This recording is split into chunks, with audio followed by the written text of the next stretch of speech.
Bonsoir à tous, c'est toujours un grand plaisir de vous apporter une émission nouvelle à Miss Anaïs 2013. Ce soir, les filles sont très belles, elles sont très élégantes, elles se sont mises sur leur 31 de sorte à partager avec nous leurs beaux rêves pour Haïti, pour notre pays, car le futur de notre pays nous interpelle en tant que jeunes. Bonsoir Pascal. Bonsoir Carla, merci à tous ceux et celles qui sont branchés à cette nouvelle émission. Bonsoir les filles. Tu l'as dit tout à l'heure, Carla, nous sommes jeunes et nous sommes des jeunes universitaires pour certaines, des jeunes professionnels. Nous sommes des Haïtiennes, nous sommes donc citoyennes de ce pays. Nous sommes donc concernés et vous êtes impliqués dans l'avenir de ce pays. Ce soir, j'ai hâte d'écouter votre vision, vos rêves pour Haïti. Mais bien avant d'écouter les belles idées des filles, nous devons prendre le temps pour saluer et remercier nos sponsors officiels de cette année, qui sont l'hôtel Royal Oasis, où nous nous trouvons actuellement. Nous sommes au lounge La Villa de l'hôtel. Nous remercions également la Brasserie de la Couronne et Photomatique Haïti. Photomatique Haïti, qui est une institution de photographie qui offre des services de prise de photos et d'impression de photos également. Et pour vos mariages ou autres cérémonies ou événements personnels, contactez Photomatique Haïti au 36 75 70 84. Nous saluons également Alliance Informatique, qui est une école professionnelle, et le collège René Descartes, qui ouvre ses portes très bientôt en octobre. On salue aussi Carla, la Tortuguère qui nous a emmenés au Cap et qui nous a ramenés sains et saufs à Port-au-Prince. Merci à tous ces sponsors et aux autres qui permettent cette 7e édition de Miss Anaïs. Alors, une chanteuse bien connue et que nous aimons a dit « Rêve-vous, c'est maman réalité. » Certainement. Que ce soit nos rêves pour nous-mêmes, que ce soit nos rêves pour ce pays, tout commence à partir de là. Et ce soir, Carla et moi, les téléspectateurs, nous sommes impatients de vous écouter, de rêver avec vous. Et oui, nous sommes suspendus à vos lèvres. Il faut dire que les filles, chacune d'entre elles va toucher un secteur bien déterminé pour parler de développement ou ce qu'elles auraient aimé voir améliorer dans ce secteur. Et nous allons écouter Angie, qui, elle, a voulu toucher le secteur de la santé en Haïti. Nous savons combien la santé est presque inaccessible pour la plupart de nos concitoyens. Alors, je ne sais pas ce qu'Angie voit de brillant dans ce secteur dans un futur pas très lointain. Bonsoir, je suis Angie Bernard. Le système sanitaire haïtien est un petit peu négligé parce que moins de 10% du budget national est investi dans la santé. Donc, moi-même, je vois Haïti dans 10 ans avec le système sanitaire. Je vois des services, des centres hospitaliers offrant des services efficaces, c'est-à-dire maternité, pédiatrie, chirurgie, tout ça. Et aussi, comme si, non, il y a des...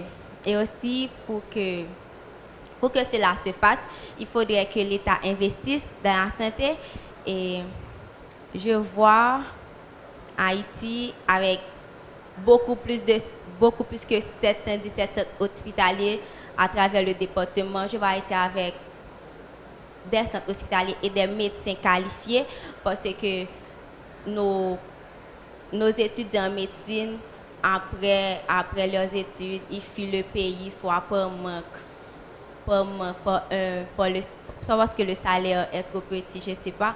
Donc, ils quittent le pays. J'aimerais que l'État offre une vie assez agréable aux médecins afin qu'ils restent et travaillent au pays et que la santé mentale des patients, ce n'est pas des patients seulement, la santé mentale de tous les Haïtiens soit prise en considération. C'est-à-dire que chaque Haïtien ait accès à un psychologue parce que les psychologues sont très cher payé. Donc, il faudrait avoir des psychologues travailleurs dans les hôpitaux publics et que les hôpitaux publics fonctionnent vraiment sans avoir de grève à tout bout de champ qu'on paie les médecins. Je vois une Haïti où on ne serait pas obligé de mourir par manque de santé, où les zones les plus défavorisées est un hôpital, pas seulement des petits centres de santé, mais un hôpital pour recevoir, afin que les gens reçoivent des soins.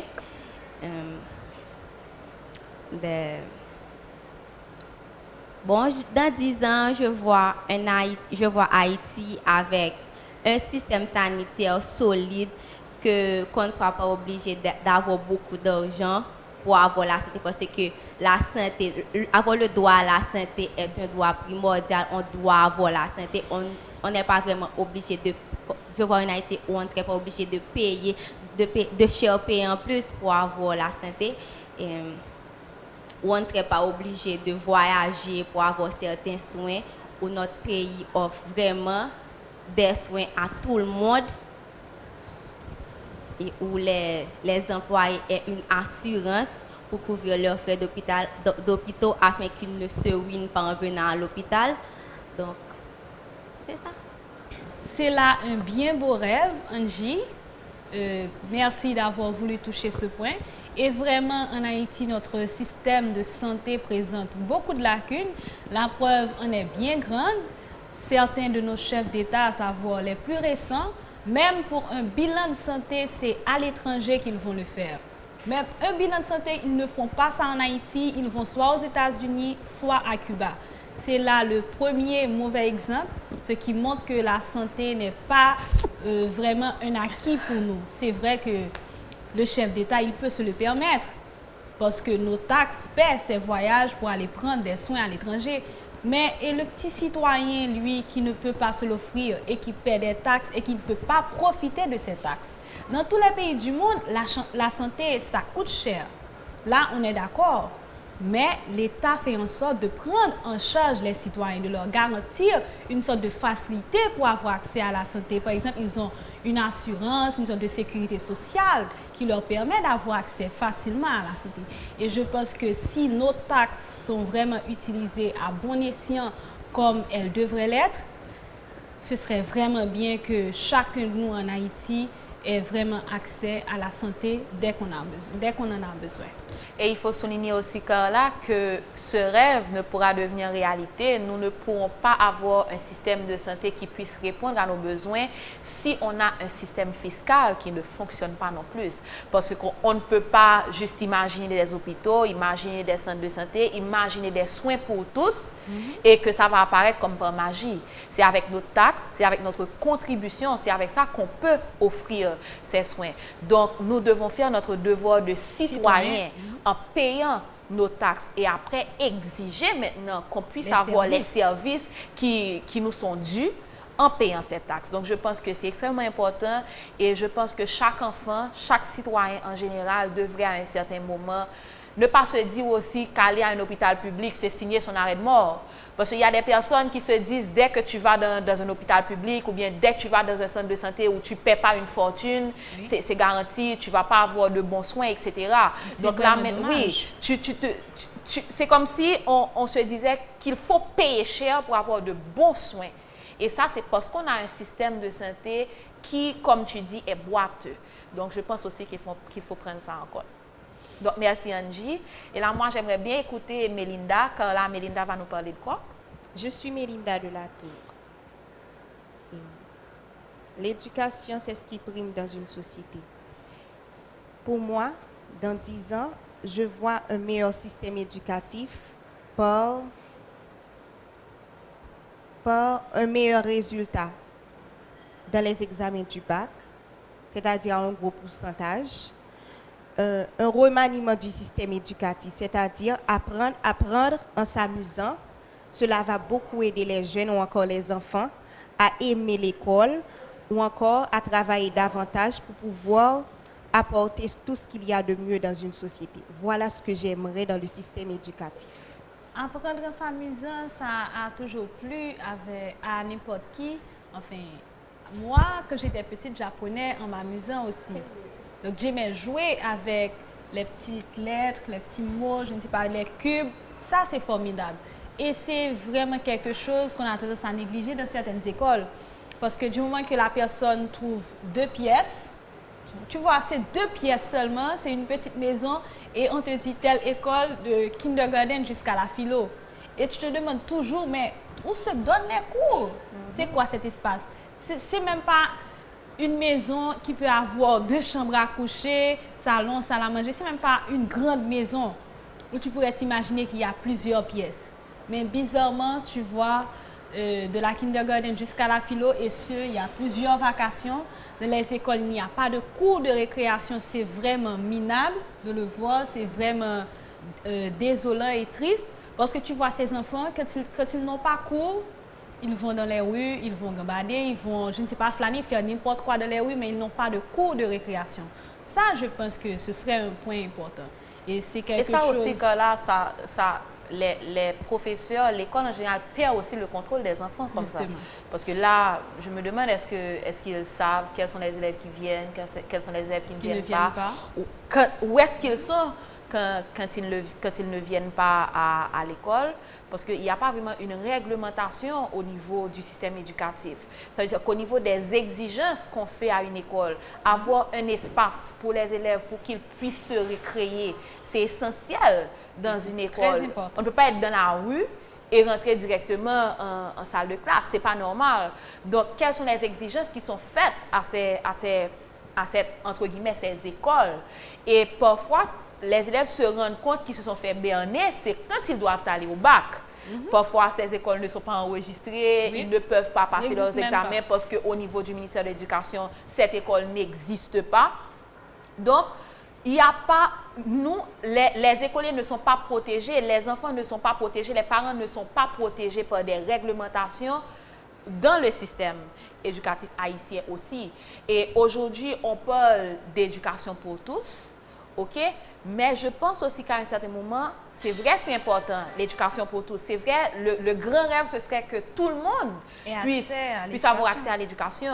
Mais à un certain moment, il faut prendre un recul pour se dire quelle éducation aussi on veut donner à nos enfants. Parce qu'aujourd'hui, tout comme on le disait tout à l'heure pour Angie dans le système de santé, aujourd'hui, tu te dis, il faut que je paie une fortune à l'école pour avoir une bonne éducation. Mais c'est qui dirait dans tous les secteurs en Haïti. Ok, tu te dis, il faut que je sois dans une école privée, les lycées. Alors que j'ai un ami qui disait, il y a une époque, les lycées, c'était de la compétition. C'était des écoles prestigieuses. Oui, c'était toute une fierté de dire que tu viens de tel lycée. Et les lycéens étaient en compétition avec des élèves de grandes écoles privées. Mais aujourd'hui, moi, mon grand regret, je vais le dire, c'est qu'aujourd'hui, je ne sais pas si c'est l'éducation que j'ai reçue au collège où j'ai été. Moi, mon plus grand regret, c'est de voir le non-respect de l'uniforme d'une école aujourd'hui. Ma chère, je ne te fais pas dire. Oui, parfois, je te dis, ça ne me choque même plus. C'est carrément, ça me fait mal, tout simplement, de voir le comportement. Moi, quand je monte parfois dans des voitures publiques, je vois le comportement de certains élèves avec l'uniforme de leurs écoles. C'est à se demander où est-ce qu'on va. Donc, je pense que c'est plein de problèmes, c'est plein de petits problèmes qui finissent par faire un grand puzzle et de problèmes pour le système éducatif haïtien. Et je pense qu'on a du boulot à ce niveau-là.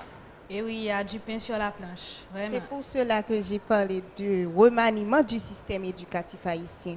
C'est-à-dire qu'il va englober tous ces problèmes afin de trouver les solutions nécessaires pour que Haïti puisse avoir une meilleure image encore, les jeunes puissent se développer et s'instruire correctement. Et je pense que l'État doit vraiment accorder une grande attention à la question d'espace, d'espace scolaire ou d'espace universitaire. Parce que c'est encore pire pour le niveau des universités. Parce que je sais voir ce qu'est une université, par exemple, même quand on regarde les films, on voit qu'une université ou quand on voyage, une université, c'est tout un village où il y a toute une rue ou une ruelle. Je ne sais pas, c'est l'université seulement qui a de cette zone. Et quand tu passes à un endroit, tu vois un seul building d'un étage ou bien une autre maison encore, université ceci, université cela. On ne sait même plus d'ailleurs ce qu'est une université en Haïti. Tu vois, on ne sait pas quels sont les critères pour avoir une université. Parce que maintenant, l'université, c'est à tout bout de champ. Et je me rappelle l'autre jour, j'ai été prise dans un dérapage qu'il y avait avec des étudiants qui manifestaient parce qu'on voulait mettre des frais supplémentaires sur les cours à l'université d'État. Et je me rappelle aussi que l'autre jour, on en parlait d'ailleurs avec les filles, on n'est pas dans un système universitaire qui nous force à lire. Tu apprends l'économie, tu apprends le droit, tu apprends la médecine, mais quand tu as fini ton cursus, tu te demandes combien de livres tu as lu, concernant ce domaine où tu veux évoluer. Tu vois, donc je suis tout à fait d'accord avec toi, Melinda. Il faut tout ce remaniement et il ne faut pas rester seulement au niveau scolaire, il faut aussi voir un peu plus loin. D'accord. Eh bien, de ce fait, on passe la parole à Carolina.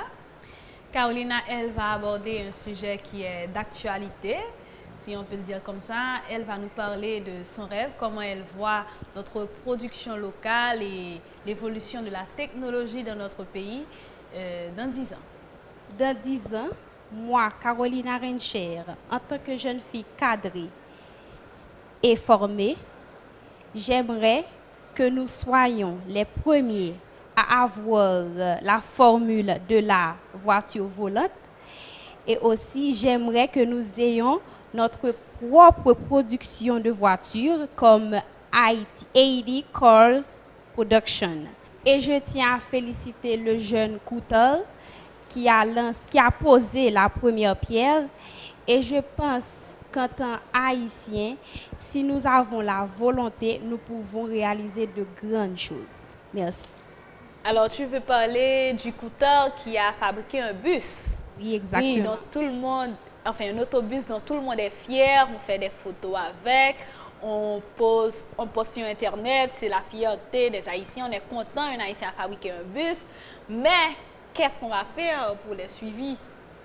On a réalisé, enfin un Haïtien a fabriqué un autobus, c'est vraiment à féliciter, et puis quoi encore? On oublie. Est-ce qu'il y a des mises en place pour continuer? Par exemple, pour encourager la production de ces autobus, est-ce que l'État s'engage en ce sens à fournir des matériels ou bien à sponsoriser une activité qui pourrait contribuer à produire beaucoup plus d'autobus ou même des voitures? Ça, on peut le faire.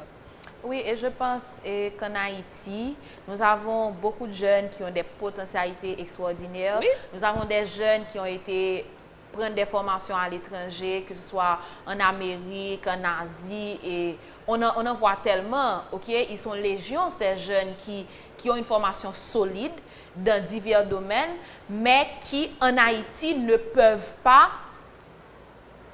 faire bénéficier la société de ses acquis, soit parce que nous ne sommes pas assez avancés pour produire dans ce domaine, soit parce qu'il n'y a pas de marché, soit parce qu'il n'y a tout simplement pas de travail dans ce domaine. Alors, ils restent à l'étranger, ils font de belles et de grandes choses à l'étranger. Et puis, nous, en Haïti, on n'avance pas assez en profitant de ces potentialités, de ces acquis, de ces jeunes.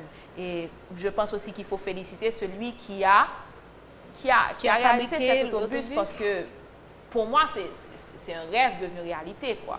Ok, c'est du jour au lendemain, tu vois un autobus, il est fabriqué par un Haïtien. Et ce n'est pas n'importe quel autobus comme on en voit tous les jours en Haïti. C'est quelque chose de très moderne, de vraiment beau. Très confortable. Ça n'a rien à envier au bus qu'on voit dans les films ou à l'étranger. C'est vraiment un travail de qualité. Toi, tu veux la voiture volante pour commencer. Ok. Donc, et puis ensuite, on pourra parler de production continue de... Oui. Bon, si la formule de la voiture volante n'existe pas encore de la réalité, en tout cas, ça existe déjà dans les films. Parce qu'on en a déjà vu des films comme ça. Et ceci, depuis Voyage dans le futur, etc., ça fait très longtemps qu'on le voit à la télé. Alors, merci Carolina d'avoir voulu partager ton rêve avec nous. C'est vraiment intéressant. Ce serait vraiment bien pour notre économie que nous puissions produire des voitures, fabriquer des voitures, des automobiles ou véhicules de tout genre, pourquoi pas. Nous avons des personnes formées qui vont prendre des formations à l'extérieur et qui pourraient revenir au pays pour réaliser, pour faire jouir les Haïtiens de ce qu'ils ont été apprendre. Enfin, nous allons continuer à écouter les filles, mais après cette petite pause que nous allons observer, parce qu'il y a encore 7 qui ont à parler, à partager avec nous leurs belles idées, leurs beaux rêves pour Haïti. À tout à l'heure. Parce qu'elle garde les souvenirs de ceux, de celles que vous aimez. Parce qu'elle garde tangibles vos joies, vos peines aussi. Parce que vos photos sont un pont jeté entre hier et aujourd'hui, garde-les précieusement. Et la meilleure façon de conserver vos photos est de les avoir imprimées. Photomatique Haïti imprime vos photos en 20 secondes seulement et au meilleur prix. Les CD, les cartes mémoire, les clés USB ne sont pas des moyens sûrs pour conserver vos photos. Faites-les imprimer à Photomatic Haïti pour que vos beaux souvenirs traversent le temps et les intempéries. Photomatic Haïti vous attend du lundi au dimanche à Bonjean Supermarket sur la route de Delma, au local de Alliance Informatique, de 8h du matin jusqu'à 8h du soir. En 20 secondes, imprimez et obtenez sur place vos photos à Photomatic Haïti. Photomatic Haïti, téléphone 36 75 70 84. Photomatic Haïti avec Bonjean Supermarket, c'est bon produit, bon service, bon prix tout le temps. Conatel, Conseil national des télécommunications, 43 ans de dynamisme pour un paysage audiovisuel moderne, actif et au service du développement technologique de toutes nos communautés. Conatel, au cœur des nouvelles technologies, déterminé à connecter Haïti au monde, solidement et sûrement. Conatel, pour faciliter l'accès équitable et universel au NTIC à toutes les Haïtiennes et à tous les Haïtiens sans distinction. Conatel, le régulateur du secteur des télécommunications en Haïti. Soyez au rendez-vous pour une émission spéciale sur le Conatel ce jeudi 27 septembre à 8h du soir. IFJ, J comme journaliste. À IFJ, Institut francophone de journalisme, former pour informer est notre priorité. Chez nous, à IFJ, nous formons pour la vie. La formation que nous promouvons est sans compétition. Notre institut porte bien son nom. Institut francophone de journalisme. IFJ rime avec journalisme, français, informatique, dépannage d'ordinateur, leadership et rédaction de projet. Nous sommes à Delma 43, numéro 14 bis, nouvelle session 21 septembre. Téléphone 3801 40 40, 42 43, 40 40. IFJ, l'IFJ, j'y crois. La garantie d'une profession réussie.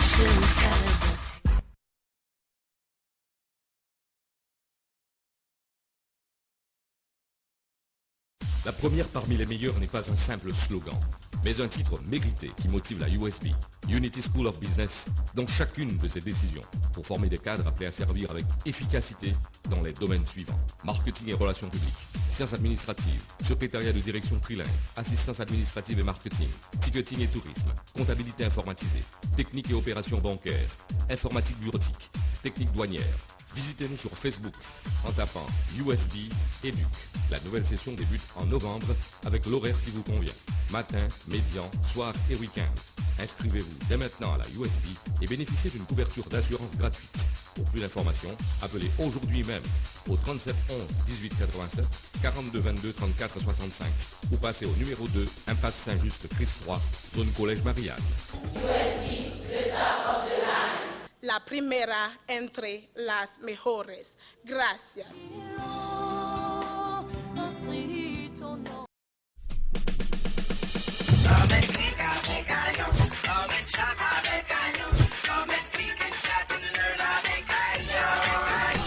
Cherchez une école d'expérience, n'hésitez pas, venez à Alliance. La compétence, c'est la force de notre différence. Choisissez la qualité des professeurs chevronnés. Les cours sont bien dispensés et les étudiants peuvent exceller en informatique, en secrétariat, en infographie, pour le dépannage, la comptabilité, au réseau au niveau.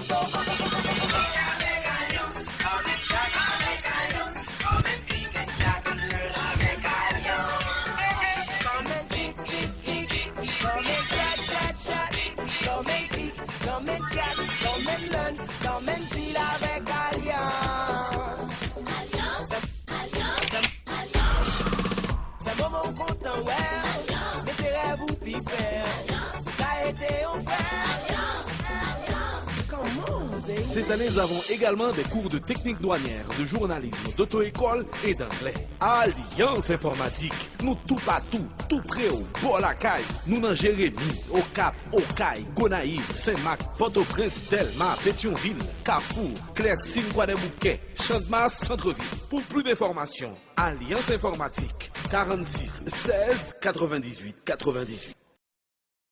Merci d'être encore avec nous. Je vous rappelle que nous sommes au lounge La Villa de l'hôtel Royal Oasis. Ce soir, les filles nous parlent de leurs rêves pour ce beau pays. Comment voient-elles Haïti dans 10 ans? Elles ont choisi chacune un secteur Angie, c'était la santé. Avec Melinda, c'était l'éducation. Avec Carolina, on a parlé production nationale et technologie. Carla, on parle à qui maintenant? Et Pascal, bien avant de passer la parole à Sheila, j'aimerais dire aux téléspectateurs, enfin, ils le savent certainement, on dit toujours que tout naît à partir de rêves. Absolument. Et c'est les rêves qui deviennent réalité. Et Martin Luther King était de ceux qui rêvaient que la discrimination raciale se cesserait aux États-Unis. Et ça a été réalisé. Alors j'espère que leurs rêves également vont se réaliser dans un futur pas très lointain. Enfin, ce qu'elle rêve d'abord, c'est dans 10 ans. Comment elle voit Haïti dans 10 ans? Comment elle voit telle activité, tel secteur dans 10 ans en Haïti? C'est ce qu'elles veulent partager avec nous ce soir. Alors on écoute Sheila. Eh bien, je suis Sheila Béjean.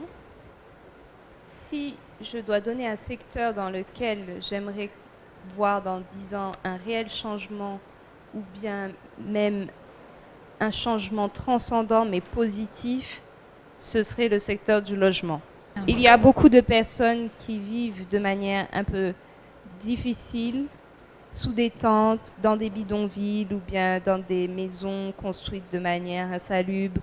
Et il doit y avoir un changement dans ce secteur-là vraiment.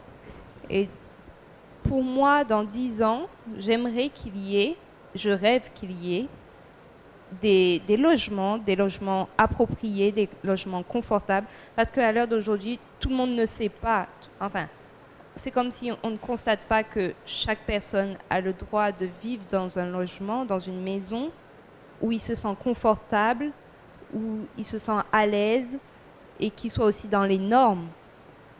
Il y a beaucoup de logements qui sont insalubres. Quand je dis insalubres, c'est-à-dire qu'il y a des normes normalement pour l'électricité, pour la construction, pour la plomberie, etc. Et il n'y a pas ça partout. J'ai constaté que dans certaines maisons, l'électricité est pratiquement défaillante. Il y a donc un haut voltage en Haïti et donc les maisons doivent être sécurisées de manière à ce qu'il n'y ait aucun incident ou accident dû à une mauvaise électricité, à une mauvaise construction. Et donc, pour qu'il y ait tout ça, il faudrait d'abord qu'il y ait des normes de construction. Et il n'y a pas ça, j'ai l'impression qu'il n'y a pas ça. On ne dit pas, oui, il doit y avoir par exemple, les fils électriques utilisés pour emmener l'électricité pour emmener l'électricité dans la maison.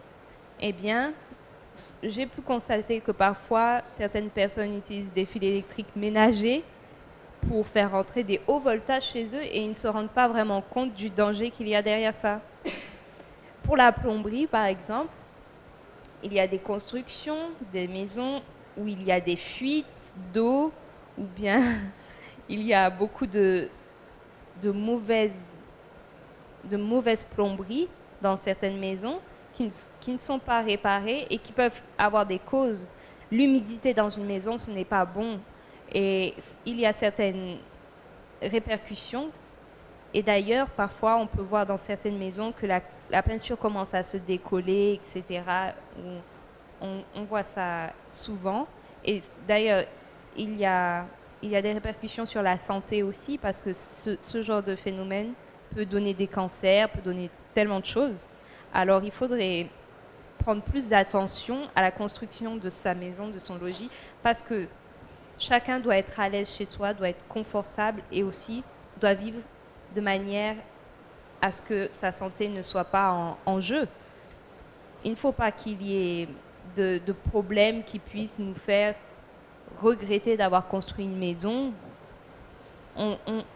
Chacun doit prendre conscience et doit se dire que maintenant, pour construire mon rêve à moi, donc des logements décents, il faudrait d'abord des constructions de base qui soient bonnes. Et ensuite, il faudrait aussi qu'il y ait des logements, mais pas seulement des maisons, parce que j'ai l'impression qu'ici, beaucoup de personnes veulent faire des maisons, mais il faudrait aussi faire des immeubles où plusieurs personnes peuvent habiter. Je penserais même aussi, il y aurait une idée que j'aurais aimé qui se développe en Haïti dans 10 ans, qu'il y ait ça, des logements sociaux où les personnes qui ont un certain niveau de vie, enfin un niveau bas de vie, ou qui sont dans le besoin, et ou sinon bien ont un niveau de salaire peu élevé, puissent accéder à ces logements facilement. Mais il n'y a pas seulement ça comme problème. J'aimerais aussi que dans 10 ans, il y ait une délocalisation pour qu'aussi à ces endroits, il y ait un changement.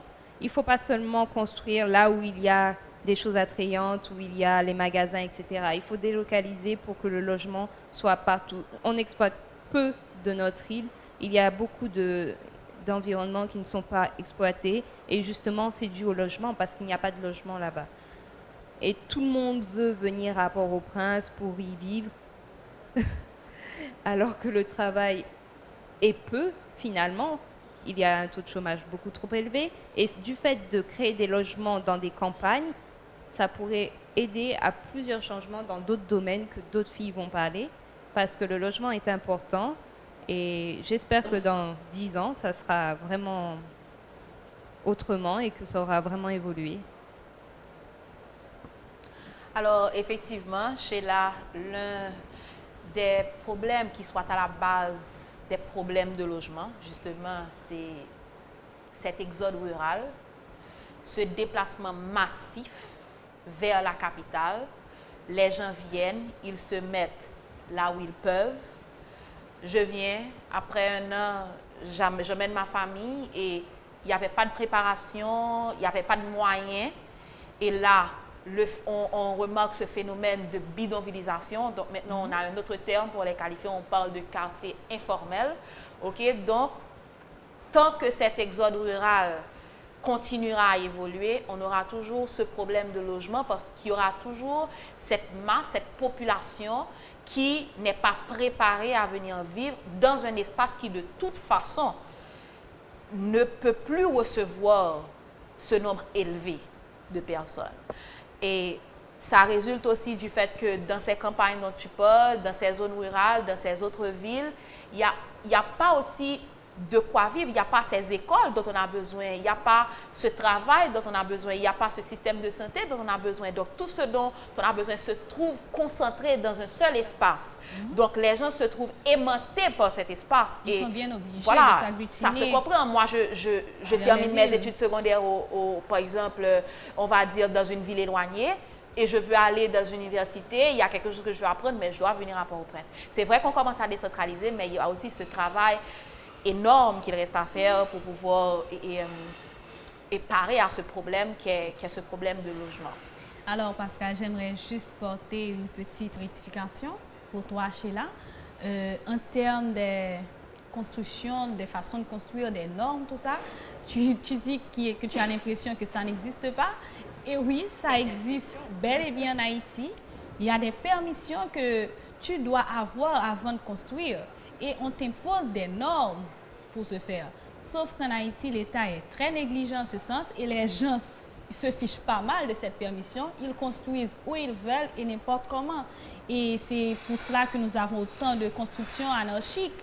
Et dès qu'il y a un tremblement de terre ou quelque chose, ou un désastre naturel, c'est la catastrophe et tout le monde vient se plaindre devant les caméras que l'État les laisse sans rien. Ils sont victimes de toutes sortes de choses. Parce que premièrement, prenons le cas des tremblements de terre. Les tremblements de terre, ça ne tue pas. C'est juste une catastrophe naturelle comme les cyclones et tant d'autres. Ça ne tue pas. C'est les constructions qui tuent. Alors, ça existe, sauf que nous avons des autorités un petit peu négligentes en ce sens. C'est vrai qu'ils essaient de sensibiliser un petit peu les gens à travers le spot publicitaire sur leur façon de construire, qu'ils ne peuvent pas construire n'importe où. Mais dès que, par exemple, l'État veut faire dégager une population qui s'est amassée dans une zone anarchique, par exemple, on a eu l'exemple du monde de Canapé Vert et tout le monde levé camper. On dirait que l'État a peur des gens. Dès qu'il se soulève, même si c'est pour une bonne cause, c'est une bonne cause que l'État défend. Normalement, l'État défend les constructions anarchiques. c'est vrai que l'État doit prendre certaines mesures avant de faire dégager les gens, c'est vrai. Mais tu ne peux pas rester comme ça et t'imposer et tu n'es pas d'accord avec la décision de l'État. Donc ces normes-là, ça existe bel et bien, sauf que nous avons des autorités un petit peu négligentes, comme je l'ai dit, et qui ont un peu peur des gens. Il semblerait qu'ils ont peur vraiment des gens parce que dès que la population est campée, toute bagaille suspend. Juste lorsque je disais normes de construction, je parlais de normes de construction obligatoires qu'on ne peut pas passer à côté. Mais c'est obligatoire. Oui, mais c'est pas vraiment obligatoire parce que si c'était obligatoire, ça serait imposé. Les gens passent outre. Voilà, et je pense aussi qu'il y a aussi ce grave problème d'accès au logement qu'il ne faut pas négliger non plus. Parce que ces dernières années, on ne sait même pas ce qui s'est passé dans ce domaine. Quand tu vas louer une maison, on te donne un prix et tu te dis, mais c'est du n'importe quoi. Parce qu'il n'y a pas, je ne sais pas, on a parlé à un certain moment, par exemple, on va prendre l'exemple de salaire minimum. Oui, mais est-ce que maintenant, au niveau des logements, les gens ont des règles à respecter? Je ne peux pas louer une maison à un certain prix. Et le fait qu'il y ait eu beaucoup d'ONG, beaucoup d'étrangers qui soient venus en Haïti après le 12 janvier, ça a complètement fait exploser le prix du logement en Haïti. Et nous en sommes victimes. Donc, les gens vont se réfugier dans des endroits insalubres, comme tu dis, dans des constructions anarchiques, parce que c'est ce que leurs moyens leur permettent de se payer. Tu comprends? Donc, il faudrait aussi peut-être une réglementation au niveau du logement pour se dire, moi, en tant que propriétaire, je ne peux pas imposer n'importe quel prix pour n'importe quelle maison. Ce n'est pas normal. Donc, il faut aussi poser ce problème d'accès au logement. C'est vraiment un sujet d'une très grande importance et on ne finirait pas de débattre. L'émission tout entière ne suffirait pas, mais c'est vraiment un point important et je te remercie, Sheila, d'avoir voulu toucher ce point, le logement en Haïti. Vraiment, nous avons une bidonvillisation, je ne sais pas, qui donne la migraine. Et au lieu de faire en sorte à l'éliminer, notre gouvernement la maquille. C'est vraiment triste, c'est vraiment déplorable. Alors, Maria Smith, toi, tu nous parles de culture ce soir. Ton rêve dans 10 ans, comment tu vois la culture haïtienne? Où est-ce qu'elle est dans 10 ans pour toi? Je suis Maria Smith Desilas. Le rêve que j'ai pour la culture haïtienne dans les 10 prochaines années, j'aurais aimé que l'État s'investisse plus dans nos artisans et nos peintres. J'aimerais également qu'on crée une activité pour promouvoir nos artistes, nos écrivains également, et que les droits de nos artistes soient respectés. C'est le rêve que j'ai pour la culture haïtienne dans les 10 prochaines années. C'est dommage de voir que c'est même pas un réflexe, parfois, chez ces jeunes artistes, d'essayer de se protéger en tant qu'artiste. OK? Ils créent l'œuvre, c'est là, ils en bénéficient, c'est bon, OK, ils sont connus, ils sont bien contents, mais il faut toujours leur répéter ça, de se dire, il faut que tu ailles protéger ton œuvre. Et si tu vois quelqu'un jouer ta musique ou bien utiliser ton œuvre, c'est pas normal. Parfois, ils s'en réjouissent. Hein. Quand tu vois dans un spectacle, les gens chantent et ils disent « Oh, on passe ma musique, etc. etc. » Mais ils ne savent même pas qu'ils peuvent en tirer bénéfice. Okay? C'est parce que pour moi, ces artistes ne connaissent pas non plus leurs droits, ne connaissent pas, ne savent pas ce qu'ils peuvent en tirer de ces œuvres qu'ils ont. Donc, je pense qu'il faudrait un petit peu les éduquer par rapport à ça et continuer ce travail d'essayer de protéger les œuvres des artistes. Donc, moi, je pense que c'est un grand rêve parce que, pourquoi pas dans 10 ans, on puisse se dire qu'on ne peut pas diffuser la chanson d'un artiste haïtien à la radio sans autorisation ou bien sans payer quelque chose. C'est un grand rêve de se dire, parce qu'aujourd'hui, parfois, ce sont les artistes qui sont obligés de payer pour la diffusion de leurs chansons à la télé ou bien à la radio, parce que dans certaines radios, tu es carrément hors diffusion, ok? Tu apportes le CD ou bien tu apportes le DVD et tu es là branché devant la télé, tu regardes et tu ne vois jamais. Ok? Et là, il y a peut-être un petit quelque chose à donner, tu vois, quelqu'un à sous-bois, etc., pour qu'on puisse faire la promotion et diffuser. Pourquoi pas un jour, ce serait à nous, par exemple, à Miss Anaïs, quand on va diffuser une chanson, de se dire on doit payer cet artiste pour diffuser la chanson, pour danser cette chanson, que ce soit à la plage ou bien, etc. que l'artiste en vive, quoi. Donc moi, ce serait très important pour moi que cette partie de ton rêve puisse se réaliser. Pascal, tu as vraiment raison sur la question des droits d'auteur qui n'est pas vraiment vulgarisé en Haïti. D'ailleurs, les gens s'exposent, ils n'ont aucun gêne à dire qu'ils ont photocopié tel film, qu'ils ont download. D'ailleurs, le download, c'est quelque chose qui se fait ouvertement en Haïti. Voilà, ils le vendent et qui est illégal. Voilà, ils le vendent devant tout le monde. Il est temps vraiment que nos artistes vivent de leurs œuvres. Quelqu'un peut devenir très riche à partir de sa création. Il est temps que l'artiste puisse le faire. Il n'a pas besoin d'avoir une profession, ou du moins qu'il vive de quelque chose d'autre, que son activité artistique soit peut-être juste un passe-temps ou un loisir qu'il le fait pour le plaisir. C'est vrai qu'il doit aussi le faire pour le plaisir, mais il est temps que nos artistes vivent de leur création. Et merci Yasmine d'avoir voulu toucher ce point. Et jusqu'à présent, enfin, c'est presque la même phrase qui sort après chaque rêve des filles. On les remercie. Et c'est vraiment des points importants que chacune d'elles soulève. Et c'est des choses qui nous intéressent de près. Merci les filles d'avoir d'aussi belles idées, d'aussi beaux rêves pour Haïti.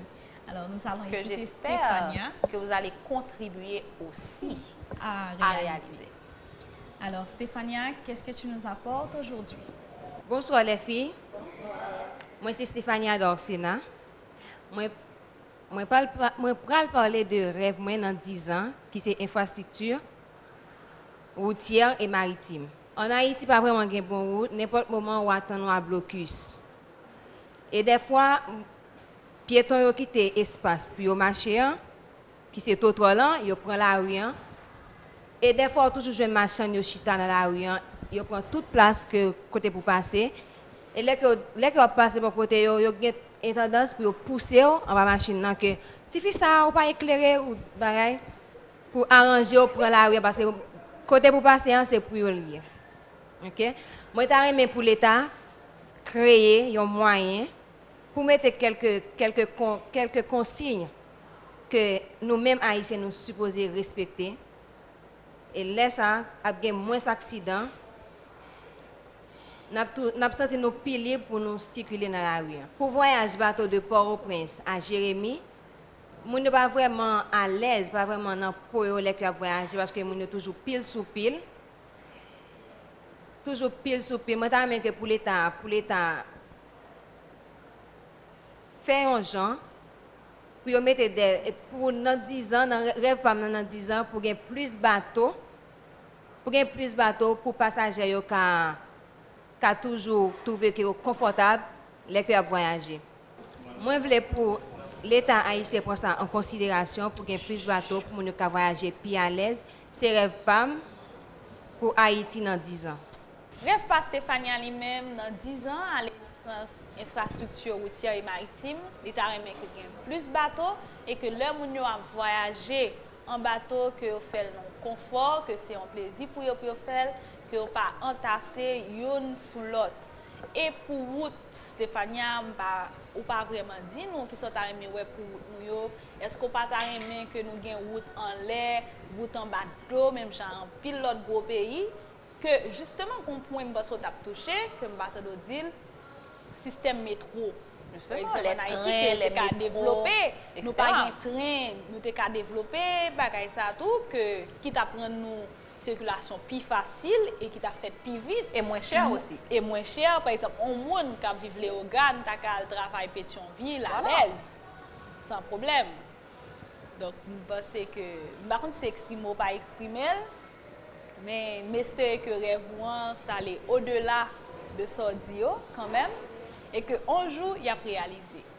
Et si c'est à nos 10 ans, bon, c'est à mieux. Parce que de toute façon, pour nous décongestionner ville ça, c'est pas seulement ça, n'est pas prêté seulement dans faire route et puis réaménager route et faire trottoir, etc. Faut que tout, bon, moi ça a toujours retourné malheureusement parce que c'est une nécessité. Faut que bon réglementation tout au niveau de circulation. À Port-au-Prince, c'est le bordel. C'est le bordel. Bon, maintenant, avec cette histoire de taxi-moto, n'en parlons pas. Hier, pendant que je conduisais, sous la pluie, une moto qui part à côté pour venir glisser, tomber, sans pas machine. OK? Donc, imagine-toi, li tomber, là pour l'en bas machine, mais et après, on dit que tu as un accident qui fait. Et après, maintenant, quand quelqu'un te frappe dans la rue, c'est toute une histoire.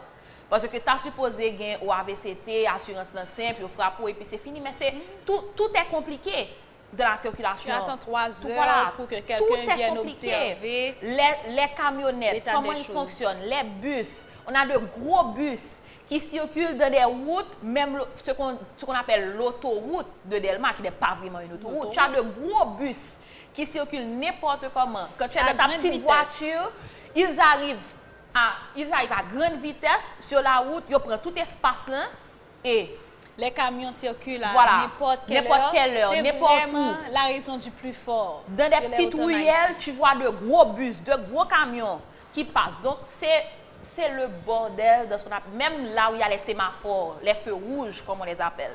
Des fois ça marche, des fois ça ne marche pas. OK? Donc même avant de penser, c'est vrai aux accidents extrêmes, mais il y a tout ça aussi qu'il faut prendre en compte. Et moi, je suis tout à fait d'accord. Pourquoi ne pas avoir un métro qui peut partir d'une ville en dehors de Port-au-Prince et venir ici tous les jours? OK? Donc, rêvons grand, rêvons loin, quoi. Donc, moi, je pense qu'on n'avait pas de train en Haïti à une certaine époque. En fait, Haïti est en perpétuel recul. C'est bac n'a fait chaque jour, il fait progrès. C'est de bagages que nous avons gagné longtemps, qui étaient extraordinaires. Et puis, qu'on n'y a pas même qu'à réaliser le 10e de santé qu'on fait longtemps. C'est vraiment grave. OK. Donc, je pense qu'au niveau infrastructure, il y a vraiment beaucoup à faire. Et merci d'avoir partagé ton rêve avec nous. D'avoir soulevé ce point. Merci. Et pour cette dernière partie, nous terminons avec Genèse. Genèse qui, elle, va partager avec nous son rêve en ce qui a trait à la justice en Haïti. Bonsoir les filles. Bonsoir. Je suis Genèse Octavius. Alors, que le veuille ou non, Haïti est un pays démocratique et que vous savez, la démocratie implique le respect des lois bien définies. Mon rêve pour Haïti, chérie, c'est de voir que le droit et le devoir de chaque citoyen est respecté dans la société haïtienne. C'est de voir que les droits de la femme ne sont plus bafoués, mais plutôt respectés. Je rêve d'une Haïti où la loi mère de notre pays, qui est la Constitution, soit mise vraiment en application, à savoir que toutes les personnes ont le droit à la santé, à l'éducation, à la sécurité. Donc, vu que le droit de l'homme est un sujet vaste, je vais me pencher sur le côté des prisonniers. Voyons la situation des détenus en Haïti. Nous savons que les prisonniers, même s'ils sont coupables, ils sont quand même des humains. Donc, je pense qu'on devrait améliorer la situation des prisonniers en Haïti, voire pour diminuer la probabilité pour qu'il y ait plus de criminels en Haïti. La sécurité joue un rôle très important dans le développement d'un pays. Donc, plus qu'il y ait de criminels, de délinquants, moins un pays sera développé. Donc, je pense qu'on devrait réaménager le système carcéral en Haïti, construire beaucoup plus de prisons, parce que dans un article publié par le RNDDH, j'ai pu constater qu'il y a 10 centres de détention placés dans 17 communes. Donc, il y a une carence vraiment en ce qui a trait à la construction des prisons. Donc, je pense ce serait mieux de construire beaucoup plus de prisons pour pouvoir offrir les prisonniers une autre vie. Donc, réaménager les prisons mettre des mécanismes pouvant leur mieux orienter. J'aimerais qu'on réaménage nos prisons afin de placer une structure de formation pour les prisonniers pour qu'ils puissent apprendre des métiers. Je rêve une Haïti où on se sentira à l'aise, non menacé dans les tribunaux. Une Haïti où la justice ne sera plus vendue, mais plutôt rendue acquis de droit. Donc, je rêve une Haïti où il y a vraiment une vraie réforme qui se fasse dans le système judiciaire, à savoir reformer nos magistrats, mettre plus de ressources humaines, ressources matérielles et mettre un meilleur contrôle dans l'expertise dans les tribunaux. Nous savons que le système judiciaire est... Donc, on reproche souvent que le système judiciaire est un système archaïque. Donc, j'aimerais bien avoir en Haïti une justice équitable où que toutes les personnes sont satisfaites. J'aimerais bien qu'on place des avocats commis d'office dans les tribunaux afin d'aider des présumés coupables sur leur plaidoirie. Et j'aimerais une Haïti où la justice soit vraiment juste. Merci. On dit toujours que la justice est une femme aux yeux bandés, mais en Haïti, parfois l'argent ou les relations lui enlèvent le voile.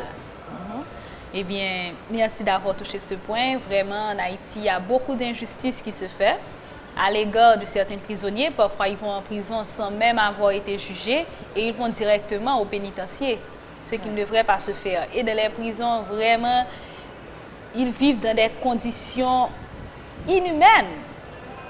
Vraiment, ils n'ont accès à aucun confort, ils sont entassés dans les cellules. On ne prend pas vraiment soin d'eux. Et vraiment, c'est important. Merci d'avoir voulu toucher ce point. C'est important aussi parce que nous, on ne sait jamais à quel moment on sera victime d'un abus, on sera victime de quelqu'un. Et je me rappelle que dernièrement, on était en train de parler avec un groupe d'amis, on se disait qu'il faudrait peut-être une émission où les gens ont des éléments de base du droit en Haïti. Parce que parfois, tu es victime de certaines choses et il y aurait moyen pour toi de porter plainte ou bien de réagir. Mais tu ne sais même pas que tu as ce droit. Tu ne sais même pas quel recours tu as pour certains abus dont tu es victime, pour certains crimes dont tu es victime, parce que on ne sait même pas comment fonctionne la justice en Haïti. Et on a peur aussi un petit peu de la justice. Quand on est victime de quelque chose, les gens se disent « Ah, il faut comme dans la police, etc. » On a peur de tout ce qui est instance de justice. En Haïti, les gens ne sont pas à l'aise parce qu'on dit que la justice, justement, en Haïti, c'est, je ne sais pas, ça s'achète. Donc, il faudrait peut-être aussi qu'on puisse avoir cette assurance, qu'on puisse rendre justice, qu'on puisse avoir justice quand on est victime de quelque chose en Haïti. Merci. Nous en avons écouté 4 pour cette deuxième partie. Il en reste encore 3 à écouter. Aujourd'hui, elle partage avec nous leur rêve pour Haïti dans 10 ans. Comment elle voit le pays ou comment elle voit tel secteur d'activité du pays dans 10 ans. Nous vous reviendrons avec les 3 autres qui restent. Nous allons observer juste une petite pause. À tout à l'heure. Parce qu'elle garde les souvenirs de ceux, de celles que vous aimez. Parce qu'elle garde tangibles vos joies, vos peines aussi. Parce que vos photos sont un pont jeté entre hier et aujourd'hui, garde-les précieusement. Et la meilleure façon de conserver vos photos est de les avoir imprimées. Photomatique Haïti imprime vos photos en 20 secondes seulement et au meilleur prix. les CD, les cartes mémoire, les clés USB ne sont pas des moyens sûrs pour conserver vos photos. Faites-les imprimer à Photomatic Haïti pour que vos beaux souvenirs traversent le temps et les intempéries. Photomatic Haïti vous attend du lundi au dimanche à Bonjean Supermarket sur la route de Delma, au local de Alliance Informatique, de 8h du matin jusqu'à 8h du soir. En 20 secondes, imprimez et obtenez sur place vos photos à Photomatic Haïti. Photomatic Haïti, téléphone 36 75 70 84. Photomatic Haïti avec Bonjean Supermarket, c'est bon produit, bon service, bon prix tout le temps. Conatel, Conseil national des télécommunications, 43 ans de dynamisme pour un paysage audiovisuel moderne, actif et au service du développement technologique de toutes nos communautés. Conatel, au cœur des nouvelles technologies, déterminé à connecter Haïti au monde, solidement et sûrement. Conatel, pour faciliter l'accès équitable et universel au NTIC à toutes les Haïtiennes et à tous les Haïtiens sans distinction. Conatel, le régulateur du secteur des télécommunications en Haïti. Soyez au rendez-vous pour une émission spéciale sur le Conatel ce jeudi 27 septembre à 8h du soir. IFJ, J comme journaliste. À IFJ, Institut francophone de journalisme, former pour informer est notre priorité. Chez nous, à IFJ, nous formons pour la vie. La formation que nous promouvons est sans compétition. Notre institut porte bien son nom. Institut francophone de journalisme. IFJ rime avec journalisme, français, informatique, dépannage d'ordinateur, leadership et rédaction de projet. Nous sommes à Delma 43, numéro 14 bis, nouvelle session, 21 septembre. Téléphone 3801 40 40, 42 43, 40 40. IFJ, l'IFJ, j'y crois. La garantie d'une profession réussie.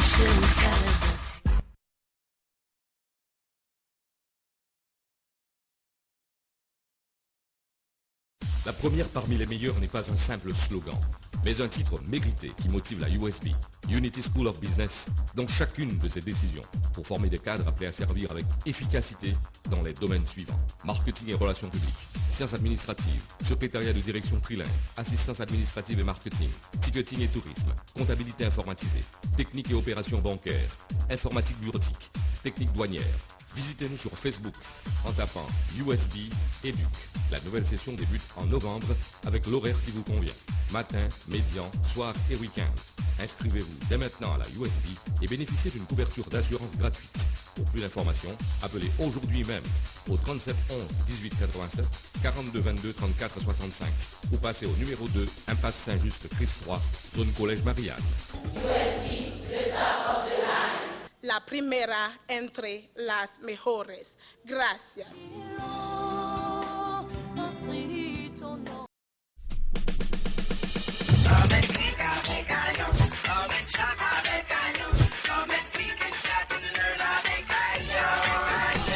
Cherchez une école d'excellence, n'hésitez pas, venez à Alliance. La compétence, c'est la force de notre différence. Choisissez la qualité des professeurs chevronnés. Les cours sont bien dispensés et les étudiants peuvent exceller en informatique, en secrétariat, en infographie, pour le dépannage, la comptabilité, au réseau au niveau.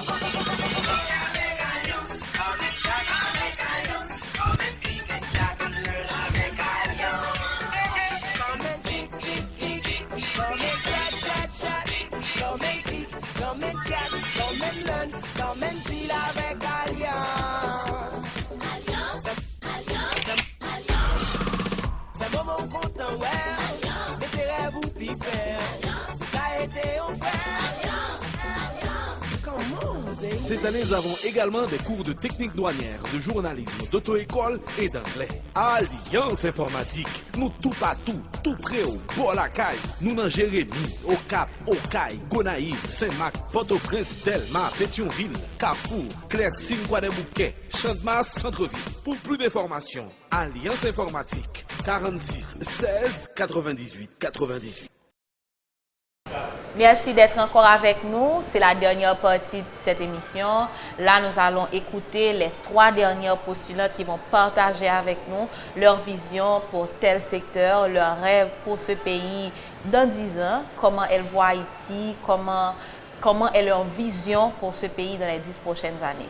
Alors maintenant, on va parler à Wedjeni. Wedjeni, toi, tu nous parles de quel domaine, de quel secteur exactement? Bonsoir les filles. Moi-même, je vais partager avec vous mon rêve sur le secteur touristique en Haïti. Moi-même, je rêve en Haïti avec une équipe solide, avec des guides bien formés et beaucoup mieux formés alors pour faire ce travail avec des livres touristiques qui ont des sites touristiques détaillés et inventifs pour rendre le travail touristique beaucoup plus facile pour les touristes. Et aussi, je rêve un Haïti où le tourisme est ouvert à toutes sortes de publics. Je veux parler des enfants, en passant par les jeunes, les adultes, et enfin, et plus précisément, les vieillards, les personnes âgées, pour qu'il y ait des espaces touristiques disponibles à différentes tranches d'âge. Je rêve aussi d'un Haïti où il y a des chaînes d'hôtels comme tous les autres pays, des chaînes d'hôtels de renom avec des chambres luxueuses, avec des chambres luxueuses, spacieuses et vraiment agréables. Je rêve d'un Haïti avec des aéroports internationaux dans les provinces les plus reconnues, avec des plages comme l'Abadi par exemple, comme Abakabe Resort, qui est en 57e position, comme l'une des plages les plus belles visitées dans le monde. Donc, je rêve d'un Haïti où le tourisme est vendu, où la beauté, la chaleur du pays est vendue, où à chaque fois qu'un touriste rentre en Haïti, qu'il puisse dire « Wow, j'ai visité un pays, j'ai regardé des sites touristiques » et avec où les touristes, quand ils viennent en Haïti, qu'ils ne veulent pas partir à un tel point que le pays est tellement beau qu'ils ne veulent pas retourner. Donc, je rêve d'un Haïti où le tourisme fait son éclat partout dans le monde. Pourquoi pas un monument comme la Citadelle devient un monument mondial, le monument le plus visité mondialement. Je rêve d'un Haïti où le nom, la perle des Antilles, est retourné. C'est vrai que le tourisme, pour moi, mais je pense que c'est évident, c'est l'un des domaines qui devrait être un domaine porteur pour le développement d'Haïti. Mais moi, malheureusement, pour moi, il y a quelque chose de regrettable, c'est que quand on parle de tourisme en Haïti, pour moi, on ne mise pas assez sur le tourisme historique. C'est vrai qu'on connaît la Citadelle, on a plusieurs sites qui sont des sites touristiques, des sites historiques, que les gens visitent. Mais il y a tellement d'endroits en Haïti dont l'histoire pourrait être utilisée pour attirer les touristes. Quand tu parles d'un endroit comme Bois Caïman, par exemple, là où on dit qu'a eu lieu la cérémonie du Bois Caïman, ça devrait être un endroit que les gens visitent. Dans certains pays comme le Mexique, dans certains pays comme le Chili, dans ces pays-là, le tourisme historique est vraiment très prisé. Ça veut dire que les gens viennent vraiment pour les chambres d'hôtel, ils viennent pour les belles plages, ils viennent pour ces trucs, c'est vrai. Mais ils viennent aussi surtout pour l'histoire du pays. Et je pense que même que les gens viennent et qu'ils visitent la Citadelle, comme tu as dit, il y a cette lacune chez nos guides, il y a cette lacune chez nos agents touristiques de vraiment raconter l'histoire d'Haïti. Parce que moi, quand je visite la Citadelle, c'est bien de comprendre l'histoire de Christophe, comment la Citadelle a été construite, etc. Mais pour moi, l'histoire de la Citadelle, c'est beaucoup plus que ça. C'est beaucoup plus qu'un despote éclairé, comme a dit Cola l'autre jour, qui avait une grande vision et tout, c'est vrai. Mais il y a aussi toute une histoire derrière ce monument. Il y a l'histoire de l'indépendance, il y a l'histoire de nos ancêtres, il y a l'histoire de ces héros. Donc, je pense qu'on ne vend pas assez l'histoire d'Haïti à travers son tourisme. On veut créer un tourisme de luxe, on veut avoir un tourisme avec des chambres d'hôtel internationales, avec des places. Oui, c'est vrai.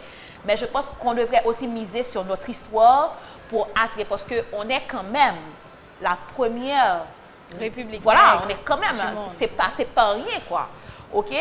on a eu Toussaint l'ouverture quand même. L'histoire d'Haïti même est fascinante pour attirer Voilà. le tourisme en Haïti. Donc quand je pense qu'on a réalisé l'histoire, le film sur Toussaint l'ouverture et que ça a fait un boom, mais je m'excuse, Toussaint l'ouverture, il est né ici. Ok, donc comment on s'approprie de l'histoire de ces héros pour vendre dans ce tourisme qu'on veut attirer. Donc pour moi, l'histoire d'Haïti est négligée dans ce qu'on appelle le tourisme qu'on veut avoir. Moi, Pascal, l'aspect qui m'intéresse dans le rêve de Wedjeni, c'est surtout les visites, les touristes que nous recevons et également les chambres d'hôtel. Il est temps que nous cessions de compter les touristes qui viennent en Haïti. Moi, je sais qu'on va aller pas à pas. On ne peut pas commencer avec des millions de touristes en un rien de temps. Je le sais. Mais, par exemple, quand il y a un petit groupe de 5 touristes qui rentrent, c'est toute une histoire.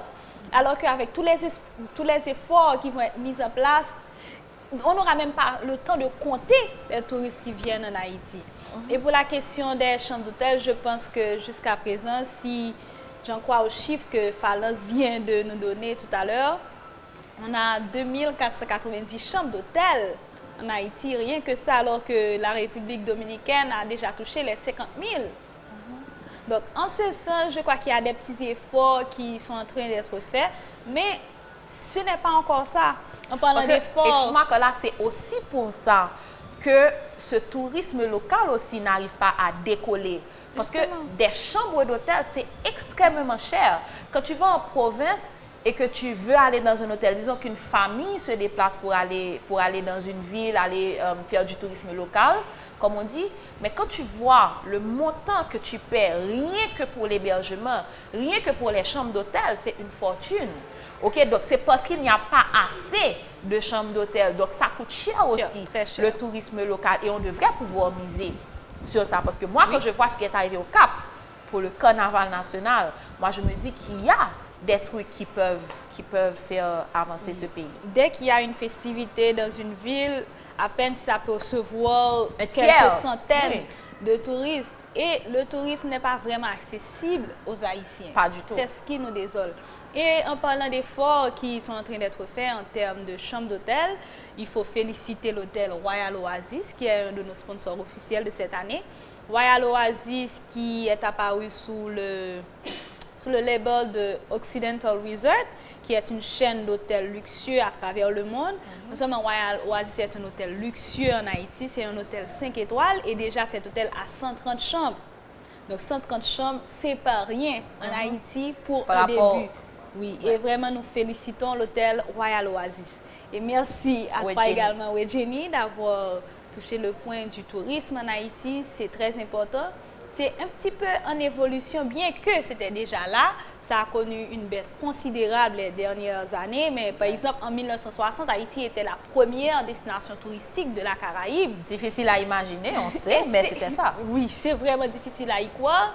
Mais on peut toujours le redevenir avec des efforts et la volonté. Et prendre en compte, comme je disais tout à l'heure, d'autres choses qui peuvent jouer en notre faveur, comme notre histoire. Certainement. Voilà. Et comme tu as déjà le micro, Falance, nous allons t'écouter. Haïti fait face à un problème de sous-exploitation d'énergie, voire les énergies solaires, les énergies thermiques, les énergies hydrauliques et les énergies éoliennes. Donc, c'est aberrant de voir qu'en Haïti, on est en plein 21e siècle, que les gens utilisent des lampes qu'on appelle des lampes tête bobèche. On dit qu'en Haïti, il y a des gisements de pétrole, on pourrait les extraire afin de devenir autonome sur ce plan. Et aussi, je rêve d'une Haïti où il y aura beaucoup plus d'électricité dans tous les ménages et aussi où on pourrait éradiquer la coupe des arbres en Haïti, parce que ça a un impact sur l'environnement.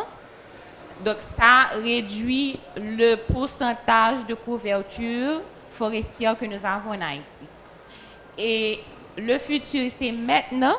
Donc c'est à moi, c'est à nous de conjuguer nos efforts afin de changer Haïti. Falan, je suis tout à fait d'accord avec toi. Si on parle de développement, si dans notre vision, on veut un pays qui soit moderne, un pays, bon, je dirais même un pays sur le chemin du développement, je pense que c'est nécessaire qu'on parle d'énergie parce que il n'y a pas de développement sans énergie, que ce soit au niveau des entreprises, que ce soit dans les ménages. Si on parle de tourisme, qu'on vient de parler avec Jenny par exemple, comment peut-on vouloir avoir un tourisme de masse si on n'a pas d'énergie?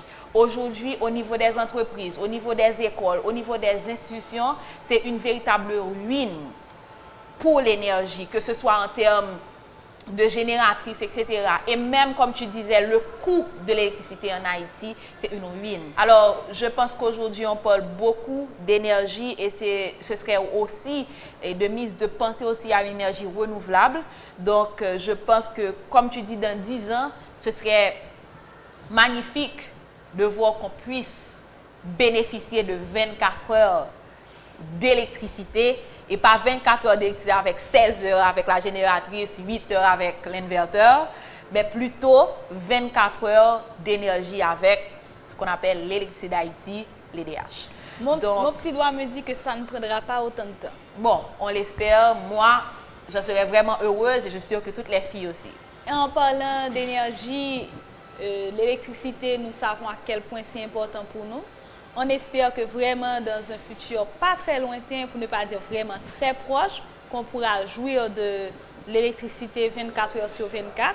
D'ailleurs, notre actuel directeur de l'EDH, M. Jean-Hérol Moroz, que nous saluons par la même occasion, il sait, il reconnaît les faiblesses de l'EDH, mais veut faire de son mieux. Il a la volonté pour faire bénéficier la population de l'électricité et j'espère qu'il y arrivera. Enfin, s'il a vraiment les moyens, il pourra le faire parce que c'est quelqu'un qui connaît son domaine, qui évolue dans un domaine où il a beaucoup d'expérience, c'est un expert en la matière.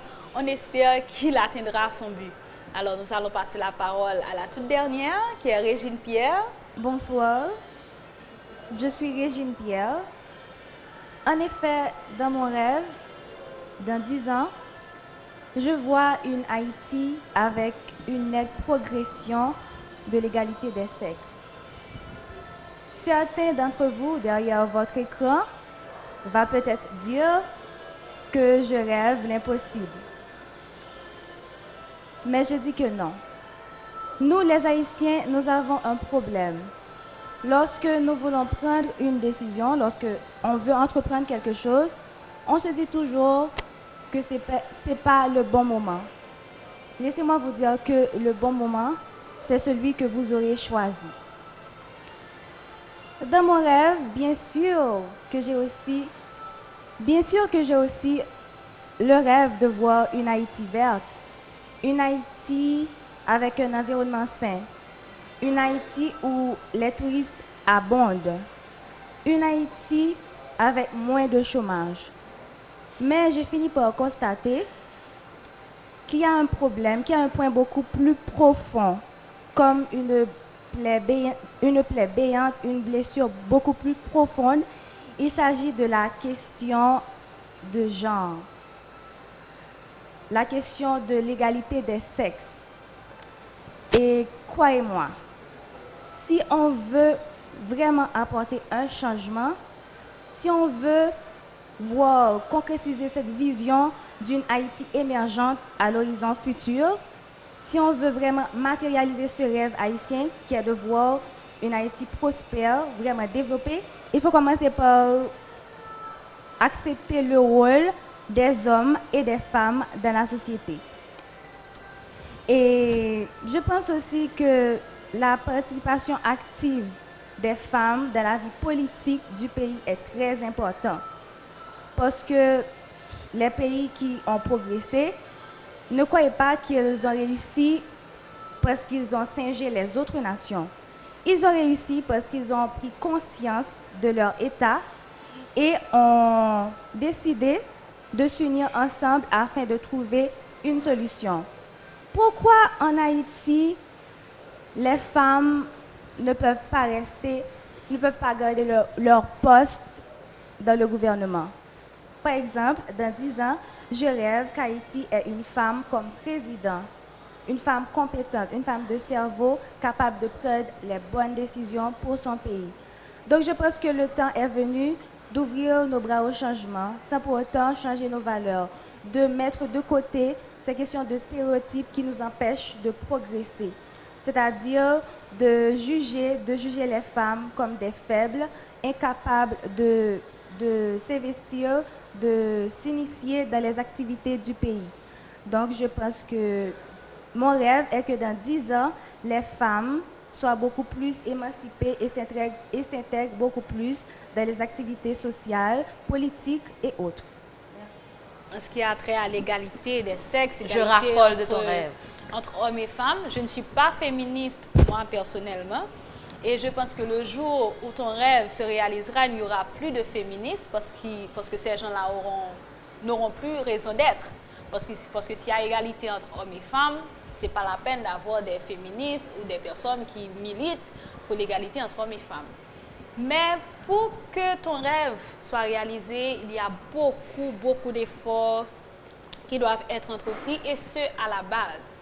Parce que c'est dès que l'enfant grandit qu'on lui apprend, par exemple, au petit garçon qu'il est supérieur, du moins qu'il est différent de la fille. Le petit garçon, on le laisse jouer, on le laisse gambader. Alors que la petite fille, on exige d'elle qu'elle reste près de la cuisinière, qu'elle apprenne à faire à manger, qu'elle joue avec une poupée. Déjà, on lui insuffle le rôle de responsable de maison. Elle joue avec des ustensiles de cuisine. Ses jouets, c'est des assiettes, des couverts et tout. Alors que le petit garçon, son jouet, c'est des ballons, c'est des robots. Donc, c'est à la base qu'il faut résoudre ce problème. Dès qu'on n'aura pas arrêté de faire la différence entre les enfants, de leur faire voir la différence de leur sexe, par exemple, c'est pas important qu'un petit garçon sache qu'il est un petit garçon et qu'il y a des choses qui lui sont bien déterminées, qui lui sont bien affectées. Un enfant, c'est juste un enfant.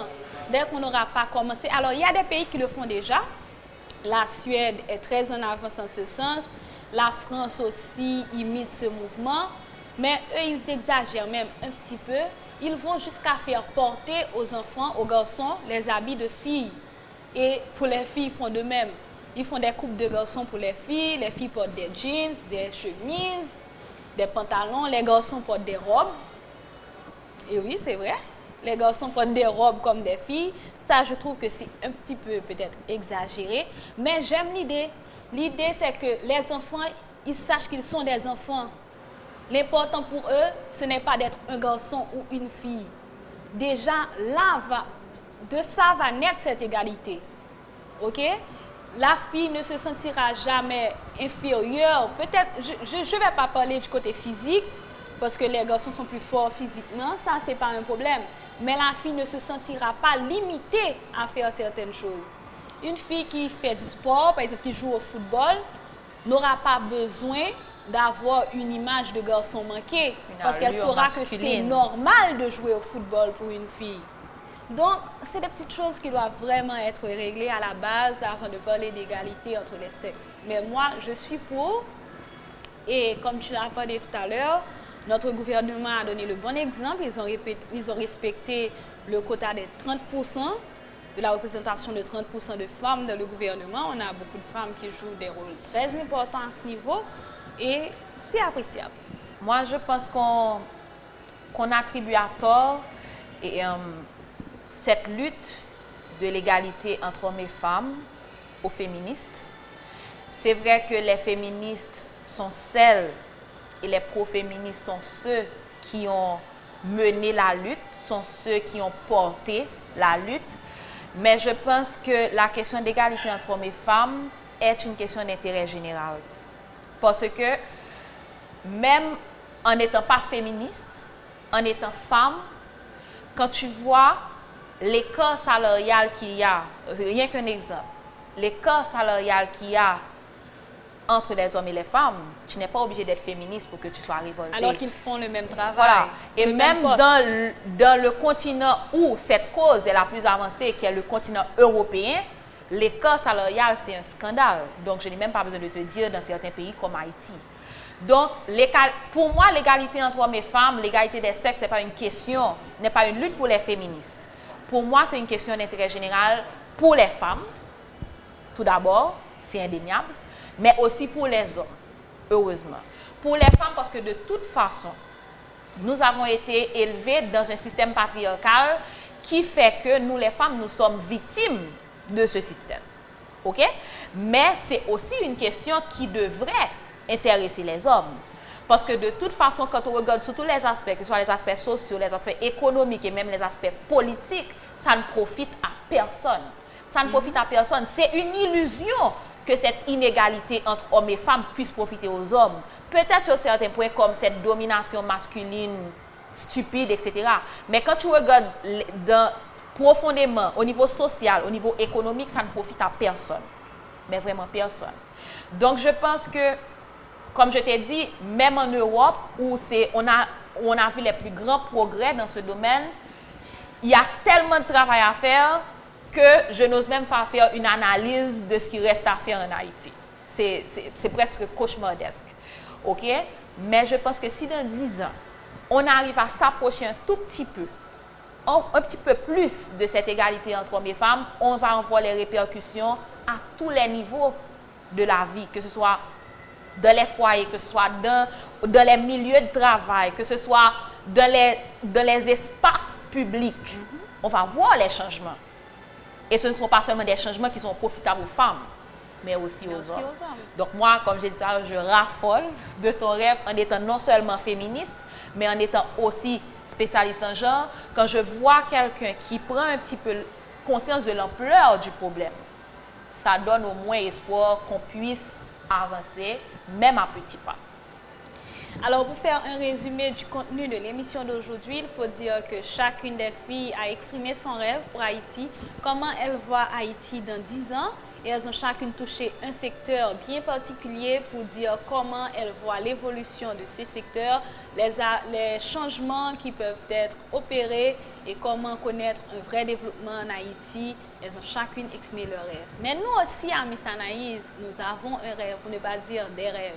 Nous rêvons de voir nos postulantes, ou du moins les femmes haïtiennes, arriver loin dans les concours internationaux. Il est temps que Haïti ne soit pas disqualifié d'office, parce que autrefois, enfin, dans les années 70, nous étions arrivés première dauphine à Miss Univers, alors que maintenant, on a presque plus d'espoir quand on sait qu'une fille haïtienne va représenter Haïti à un concours de beauté. Il est temps qu'on soit peut-être parmi les qualifiés d'office, qu'on sait qu'on ait l'assurance dès qu'on va à un concours, qu'on sera parmi les finalistes. C'est vraiment un rêve pour nous. Et en ce sens, pour commencer à contribuer à la réalisation de ce rêve, Pascal, nous recevrons bientôt, dans la semaine suivante, 2 personnes vraiment importantes. Il s'agit de Louis Sommer, qui est maquilleur, qui est coach, c'est lui qui coach la Miss Univers de Porto Rico, et également Oksana Ruth Indira Toussaint-Vig, qui est une haïtienne vivant en Argentine et aussi en Hongrie à certains moments. Elle est la dress selector de la Miss Univers Porto Rico. C'est elle qui choisit les vêtements qui soignent l'image de la Miss Porto Rico. Et grâce à Photomatic Haïti, ces 2 personnes importantes seront avec nous. Déjà, ils nous suivaient de loin, ils nous donnaient des conseils à travers, par Internet. Nous avions des conversations et des petites séances de formation avec eux et avec les filles. Mais maintenant, ils sont avec nous, ils vont nous rejoindre et ce jusqu'à la finale pour des séances de formation, de coaching avec les filles. Et Louis Sommer accueillera la Miss Anaïs 2013 qui ira représenter Haïti à Miss Earth. Il la recevra pendant 1 mois pour la coacher, pour lui donner, je ne sais pas, toutes les astuces, tout ce qui peut contribuer au moins à la faire qualifier parmi les finalistes. Et nous espérons vraiment que ça va marcher. Oui, alors, très belle opportunité pour les filles en général et aussi pour celle qui sera élue Miss Anaïs 2013. Et pour un petit peu appuyer ce que tu as dit, moi, je pense aussi que l'important, c'est qu'après ces concours internationaux, ces jeunes femmes puissent devenir des ambassadrices pour des causes bien spéciales, que ce soit ambassadrice pour la paix, pour un environnement sain, que ce soit ambassadrice pour, je sais pas, pour la cause des enfants malades, etc. Pour moi, l'important, c'est qu'après un concours de beauté, après avoir participé à un concours de beauté, il y a beaucoup de je sais pas, de mauvaises idées qui circulent sur les concours de beauté, c'est que ces jeunes femmes puissent devenir des personnages importants et qui puissent faire avancer une cause, qui puissent défendre une cause. Et c'est moi ma vision non seulement des concours de beauté internationaux, mais aussi du concours Miss Anaïs. Moi, j'aimerais qu'après ce concours, pas seulement la Miss Anaïs devienne une personne qui défend une cause, un personnage public, mais que chacune d'entre vous, après ce concours, puisse se dire, je suis un personnage public, voilà la cause que je veux défendre, voilà la cause que je veux faire avancer, être plus qu'une Miss, être beaucoup plus qu'une Miss. Alors, je pense qu'avant de partir là, il faut remercier nos sponsors officiels. Nous remercions Royal Oasis, où nous nous trouvons actuellement. Nous remercions également Photomatique Haïti et la Brasserie de la Couronne. On remercie la Tortuguère qui nous a emmenés au Cap-Haïtien et on est revenu à Port-au-Prince maintenant. Première émission à Port-au-Prince après notre séjour au Cap-Haïtien. Merci aussi au collège René Descartes. Merci à tous ceux et celles qui contribuent à faire de cette 7e édition de Miss Anaïs un succès. On vous rappelle que Miss Anaïs est une initiative de Baudor Communication. On remercie tout le staff qui est derrière cette émission, mais aussi toutes les émissions de Miss Anaïs que vous suivez. Merci à M. Gaspard Dorélien, coordonnateur. Merci à Elisabeth François pour le maquillage, à Marie-Michel Trichet pour la coiffure. Merci à Dieu Lamène Dorélien, à M. Franz Clermont et merci à Real Time Production, toute cette équipe qui vous apporte les différentes émissions de Miss Anaïs. Nous remercions également, Pascal, les stations de télévision partenaires du concours de cette année qui font en sorte que vous puissiez regarder nos belles émissions avec les filles. Nous remercions la Radio-Télévision Caraïbe, On TV, la chaîne 32, Planète Haïti et Tropic TV. Merci à tous d'avoir été avec nous pour cette émission de Miss Anaïs. Je le sais, vous resterez branchés pour les prochaines. En attendant, prenez soin de vous. On vous aime beaucoup. Bye bye.